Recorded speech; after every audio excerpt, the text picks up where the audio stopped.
Hey guys, welcome to RDTV. My name's Paul, and in this episode, we're taking a test drive in Assetto Corsa Competizione version 1.1, soon to hit the public version of the game on Steam in the next couple of days. Not only are we going to be driving the new sim, we're going to be talking with the man behind much of the physics magic, Aris from Kunos. So sit back, enjoy some of the footage from the as yet unreleased build of ACC version 1.1 and enjoy the words of wisdom from the nicest guy in sim racing, Aris, as we talk about how ACC is developed and what you can expect to enjoy when the public version of the game becomes available in the next couple of days. Right, Aris, one of the most noticeable changes for this new build that's coming out in the next few days is the 2019 blancpain GT Series cars. With visuals aside, what's new physics-wise for the 2019 cars? We have the new BOP, so balance of performance for every single new car. We have a new BOP for the 2019 season for the old cars that participated on 2019 season. So for example, if you go and drive, I don't know, the Nissan 2017 or the BMW M6, you're not going to drive the exact identical car from 2018 season, but it has a tiny bit of upgrades, and the BOP, so different weight and different turbo boost pressures or different power delivery for the 2019 version. And again, on top of that, we went through the teams and asked if there was any differences on the 2018 cars that participated on the new season. So for example, we have the Ferrari 2019 that not only has the new BOP, but it has a tiny bit improvements on the power delivery and the turbo lag, for example, that we've learned from the drivers and the engineers. We have the Bentley that has a completely new gearbox ratio. So all those cars have evolved, and when you are trying them on the 2019 track or season, you get a tiny little bit differences. So that is what is happening on 2019. And of course, on top of that, we have extra physics updates on the core physics engine. We have new circuits, surfaces, stuff like that. So the physics update for the 19 cars, have you learnt anything new since you originally released the 2018 cars? Is there any new tricks with the Unreal Engine and the physics engine that you've been able to apply for these new machines?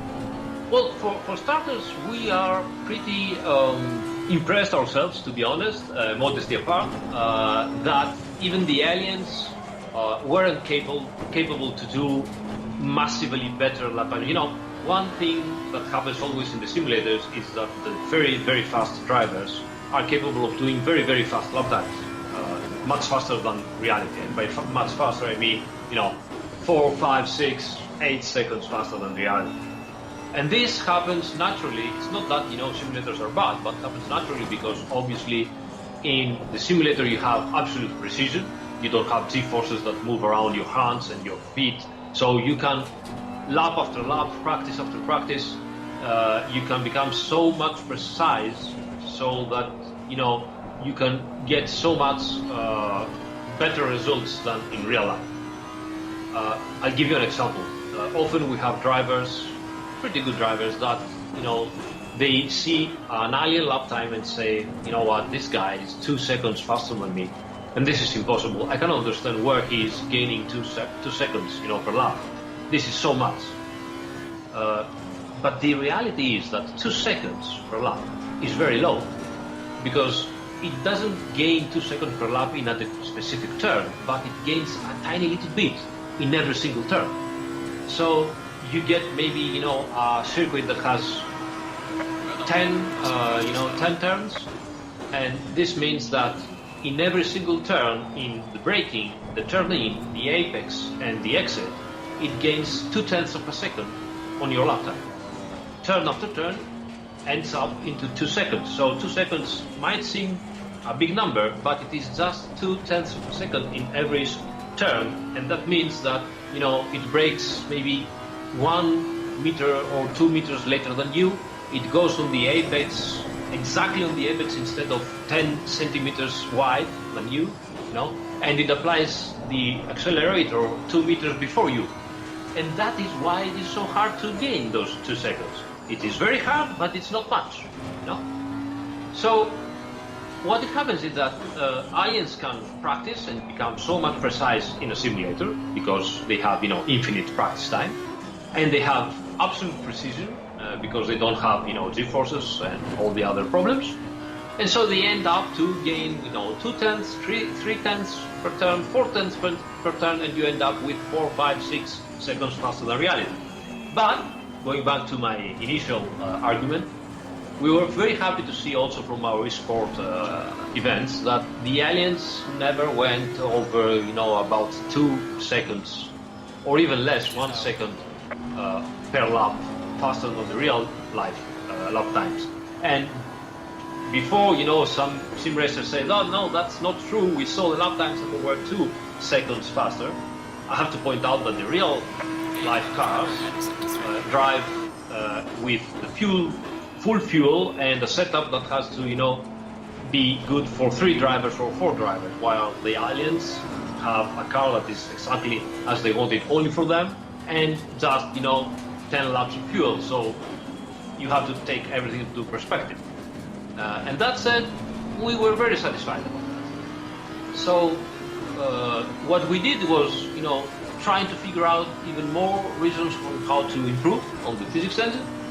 And so we found out that, the tracks obviously changes in the surface from year to year. So we worked on that in order to make, 2019 tracks, even if they are the same circuits, they had a different surface, and we did that. We had to work even better on some stuff that we knew that it wasn't so good. So, for example, surface collisions with the underneath of the car is a little bit better now. I'm not saying it's still amazing, but as we wanted, but I think it is better. So when you're scratching the under tray of the car on the asphalt, it's having even more control behavior.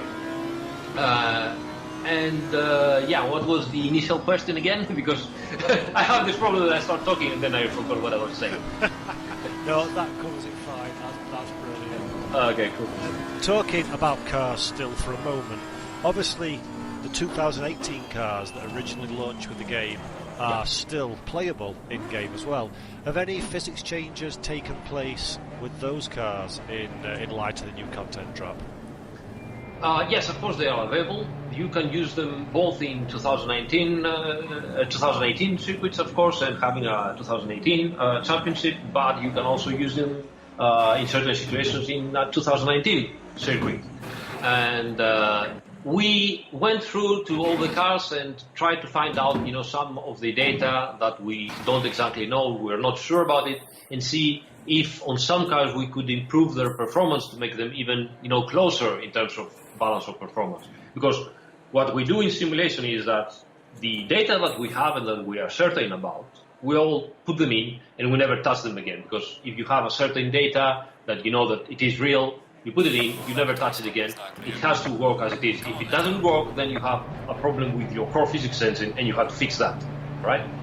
So we put that in. Obviously, there are a number of data on the cars that not even maybe the manufacturer knows exactly, So those data is what we are trying to tweak. And by tweaking, I'm not saying we are putting completely, absurd numbers, but we are getting the telemetry data, for example.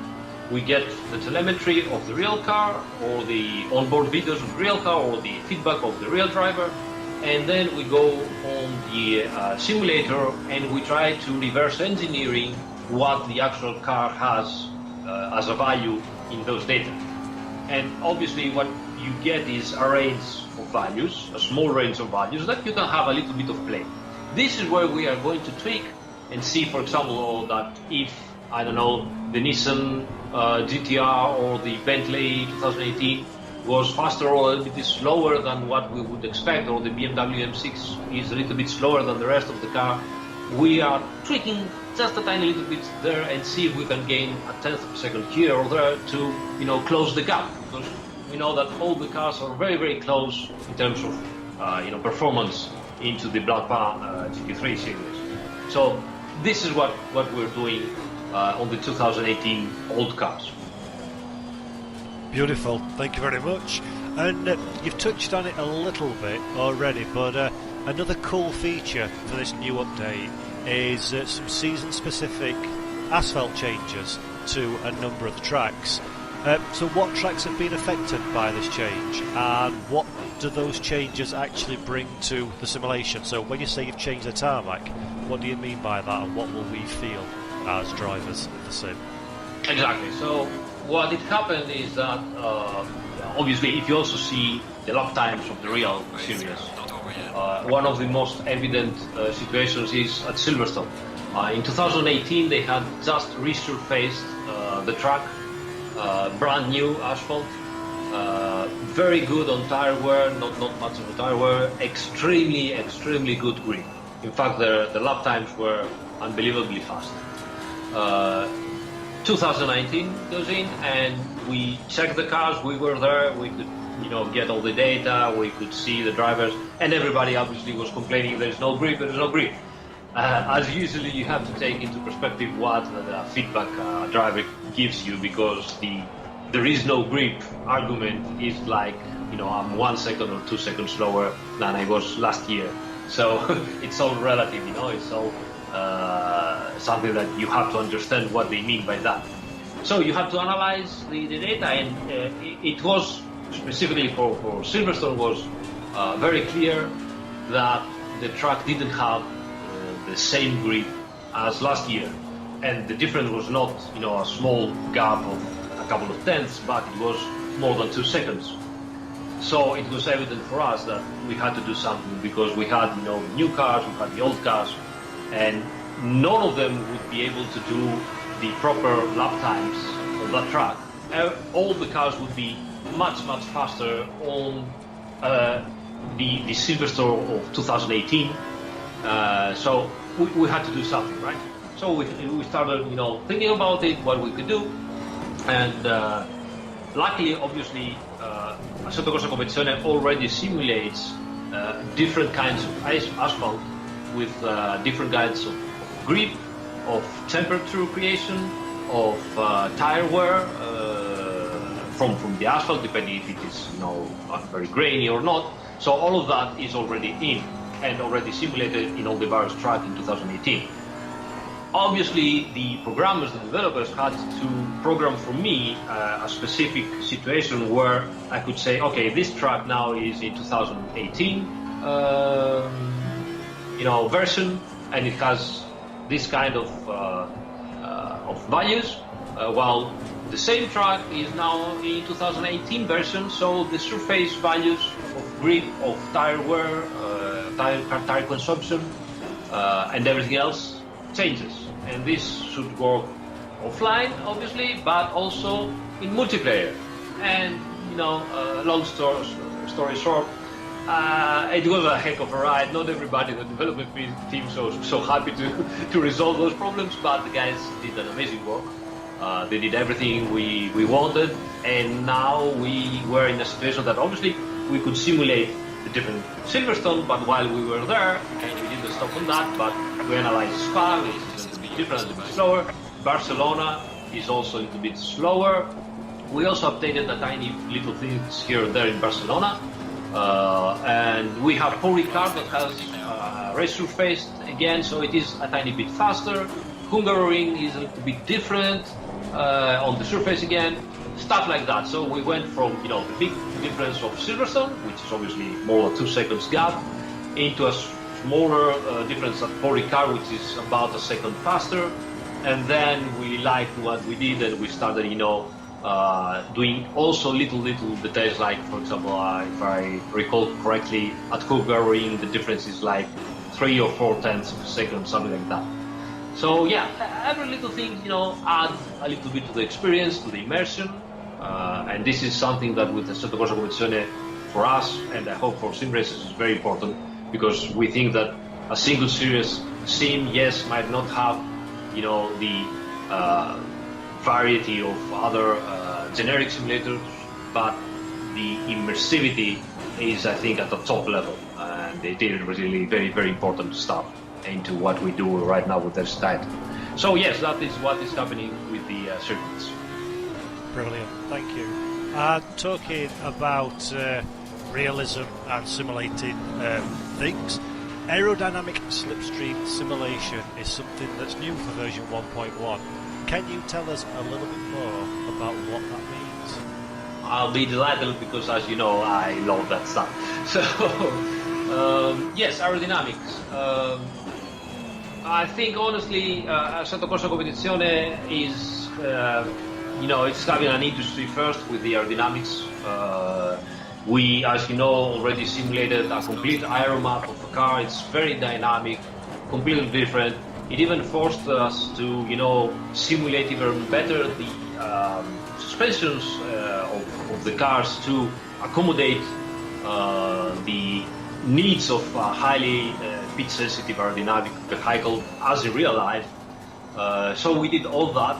Most people have already read about that on our blog forums. If not, I invite you to go and read about it. It is very advanced. One of the things that I wasn't entirely happy about it was the slipstream simulation. Until now, we had pretty much the same solution as with Assetto Corsa 1, which was pretty okay. So you have a cone generated from the front of the car, and the car that would follow would enter that cone and would find less air density, so it would go faster, and that's it mainly. Effective, pretty simple, not exactly what happens in reality. So what we do now for version 1.1 of Assetto Corsa Competizione is that we are simulating the actual flow from the front of the car to behind the car, with also turbulence. Okay, what that means? It means that the car that follows enters into turbulent air that has different speeds. Okay, it has even less speed than normally in the clean air. So less speed of the air means that it affects differently the front splitter, the rear splitter, the rear diffuser, the rear wing, and obviously the aerodynamic resistance. And it doesn't end there. It also affects the car at the front. So what is happening now is that we simulate the air. Let's make it a little bit as a more simplistic example. When you have a vehicle going through the air, right? Behind the vehicle, especially if you have big wings at the back of the vehicle, the air gets very turbulent, and it creates the turbulence creates less pressure, so it creates more aerodynamic drag. Okay? It's not exactly like that, but I'm trying to make it more simplistic. So the turbulence that is behind the car creates downforce, but also creates more drag. Okay. If you get another vehicle following very, very closely, then the flow of the air on the leading vehicle, it won't separate from the rear wing and won't generate turbulence, but it will go over the second car, the following car, and it will remain relatively fluid. It won't create much turbulence, which means that the front car won't feel as much as turbulence at the rear end, and it won't feel as much of aerodynamic resistance. So the drag at the leader car is getting less. So the leading car also starts to gain a little bit of velocity. It's not the same as the following car, so maybe at the end of, Paul Ricard long straight, the following car will gain 6, 8, 10 kilometers per hour, whatever, depends on many factors that we'll tell you in a minute. But if you're close enough to the leading car and you stay there, the leading car might gain 2, 3, 4 kilometers per hour, more than the normal, top speed. So it affects both cars if you're going one behind another.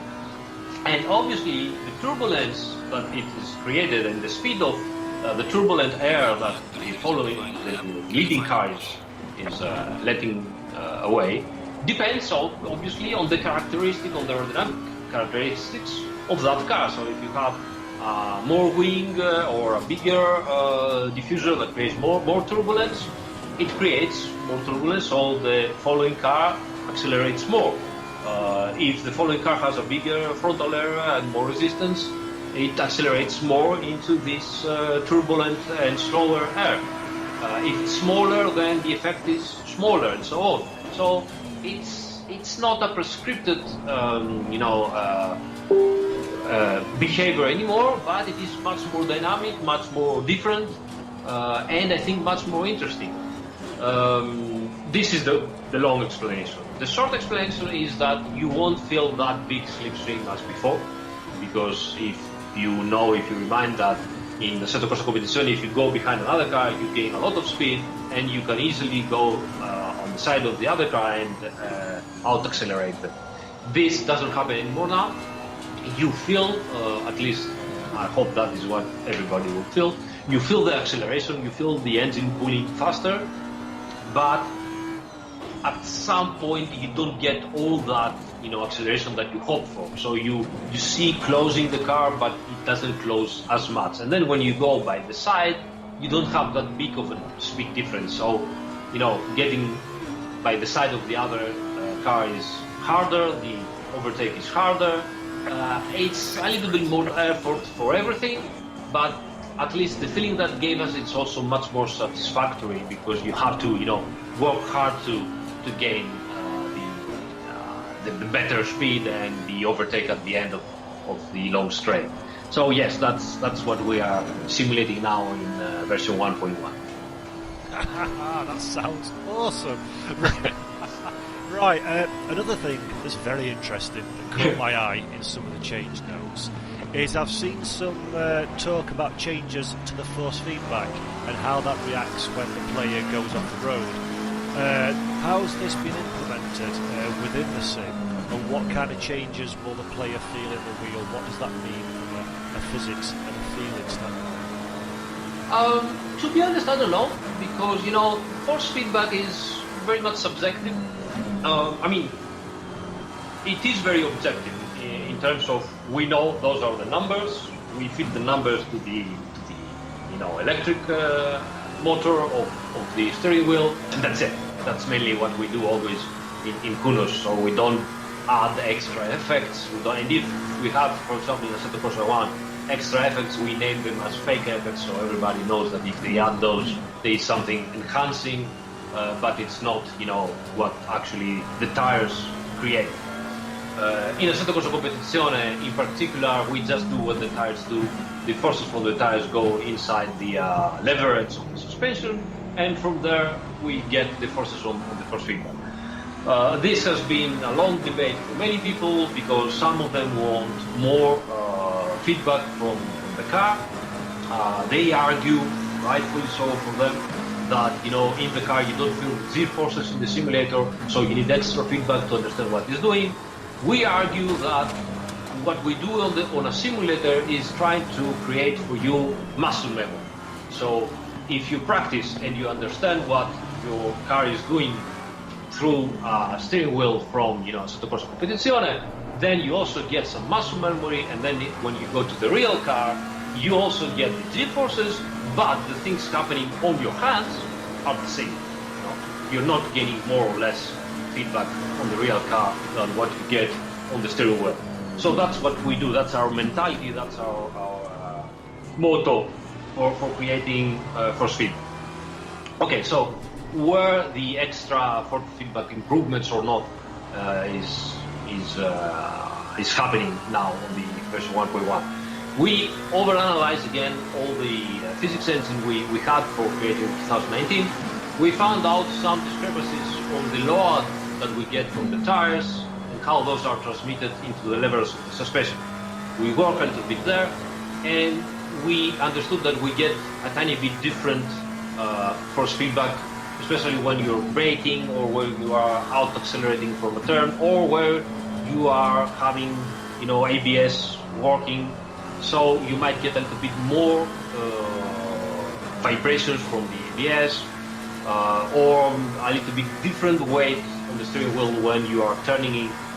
I think there are small changes, but I know that the force feedback argument is a massive argument. So I expect some people to say, I feel nothing different. I expect some people to say, I feel day and night. Everything changed for me because, I don't know, I wanted this thing and I never felt it before and now I feel it. On top of that, we did, and we're still working on it, some extra stuff. So when you're going outside from the, outside from the asphalt into the sun or into the grass, you get a little bit more force feedback vibrations from that, and we're also working to make that also simulated on the suspension, so it's not just a fake vibration, but it is a suspension that's actually working.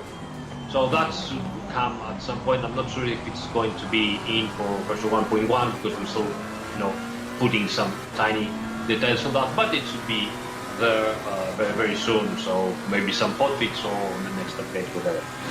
So yes, that's what force feedback is about. We didn't work normally. Changes like that will even go even under the radar, but we do know that some people will say this is amazing or completely new, or some people will say no, we don't feel anything and it's all placebo that you're feeling. So we just put the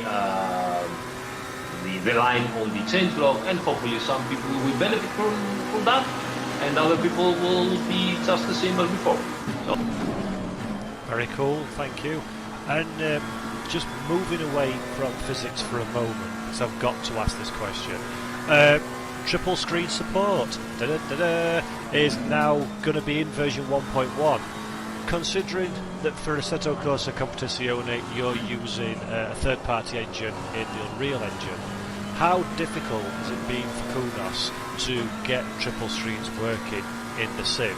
And is this your one and only stab at it, or are you looking at it as a first pass and will be developing it further as time goes by? Right, so now obviously I'm swimming a little bit out of my comfort zone because obviously I'm the physics guy and I'm not so expert on the graphics part.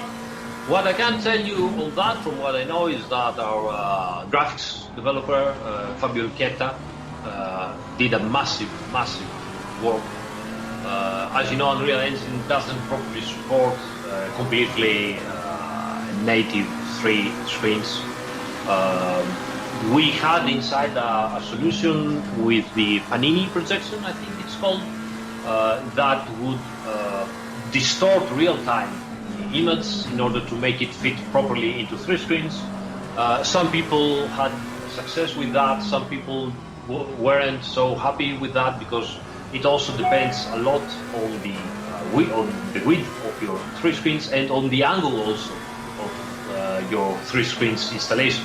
So some people for some angles have great success, some other people weren't so happy, and I think now everybody will be happy because the new implementation is really cool. From what I've seen, it's also very good on performance, and I'm really looking forward to get people's feedback on that.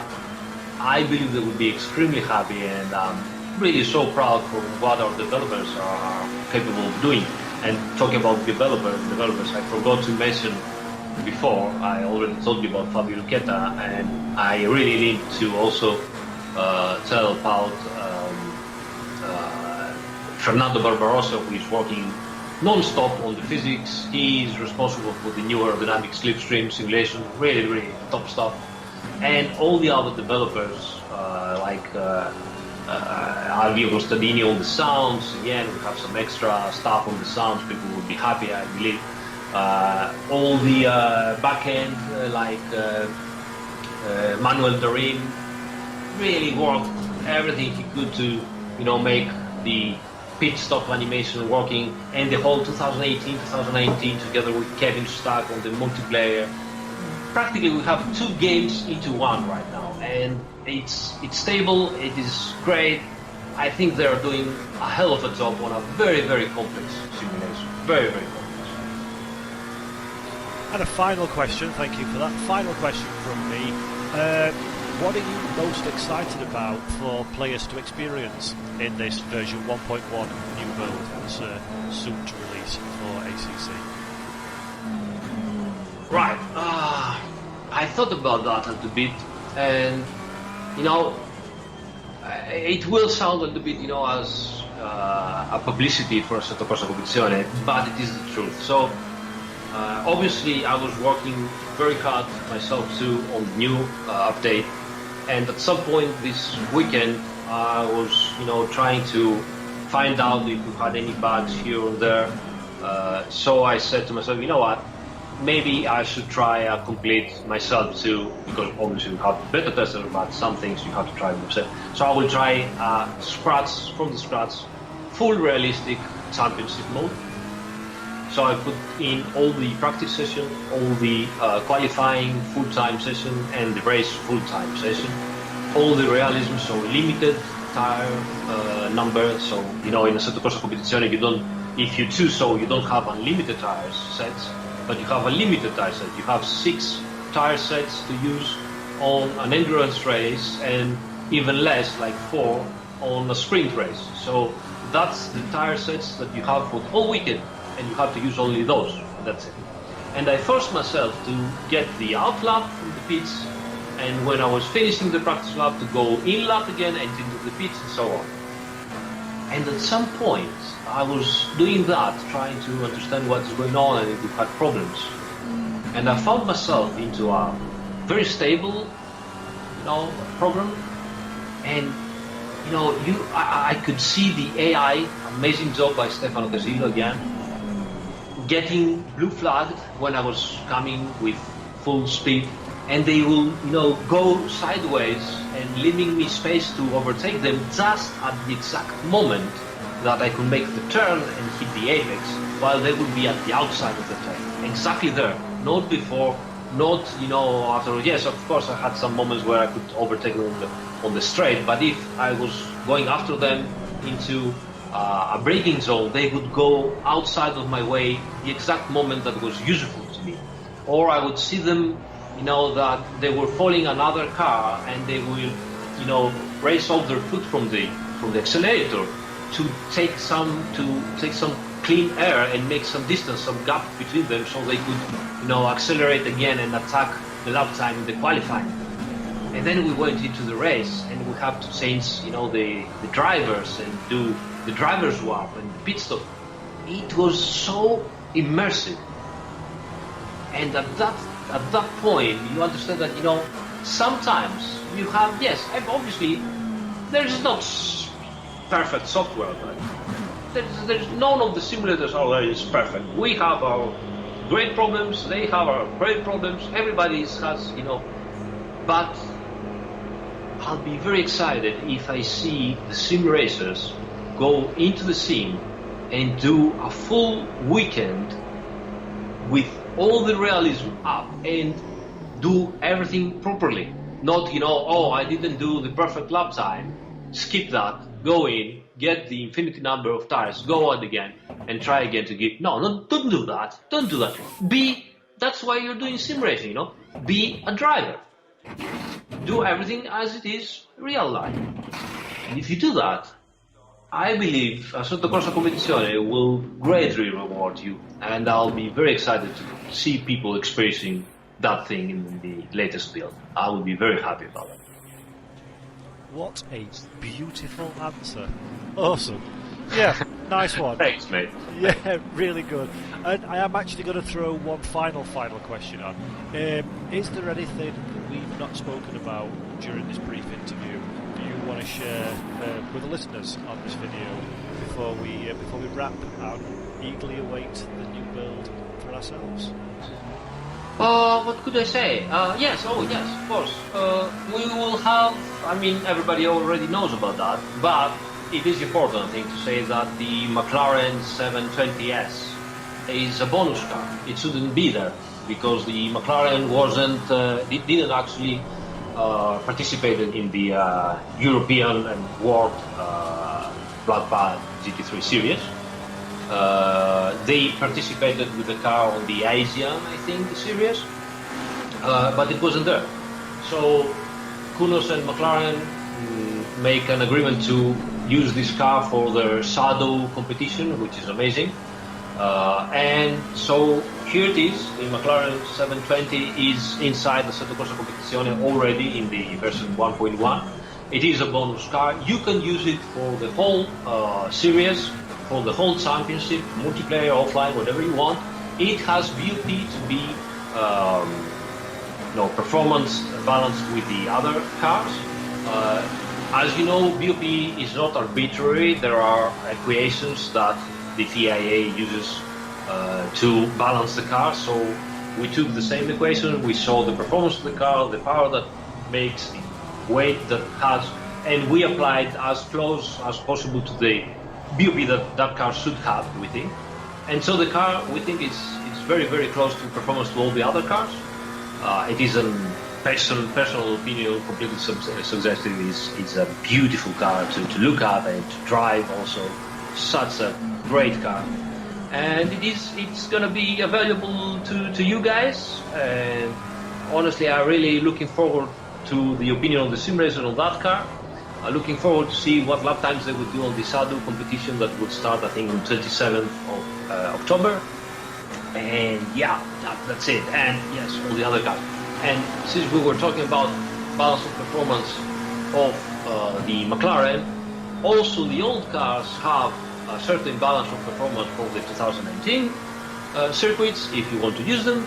And also 2019 cars have some balance of performance for the 2018 circuits, if you want to use them then. So you are covered from everything. You can do whatever you want, obviously, depending on what you choose in terms of gameplay. So if you choose a 2018 championship, you're going to get only 2018 cars. If you choose a 2019 championship, you get 2019 cars. There is a custom possibility, so you can have your own car that you prefer. There are many possibilities, and multiplayer would be completely free, I think. So it depends on what you choose. Again, there Kevin Stack did an amazing job. You're gonna see when you're joining a server if this circuit is 2018 or 2019 and so on. I think it's gonna be fun. Brilliant. Aris, as always, it's a pleasure, sir. Thank you for your time, and thank you for all the excellent work you've put in VCC. I'm sure I speak on behalf of everybody when I say we're super excited to give this a try. Oh, thank you very much. The pleasure is all mine. Thank you, and thank you, Race Department, for all the service that does to the sim racing community. Always top.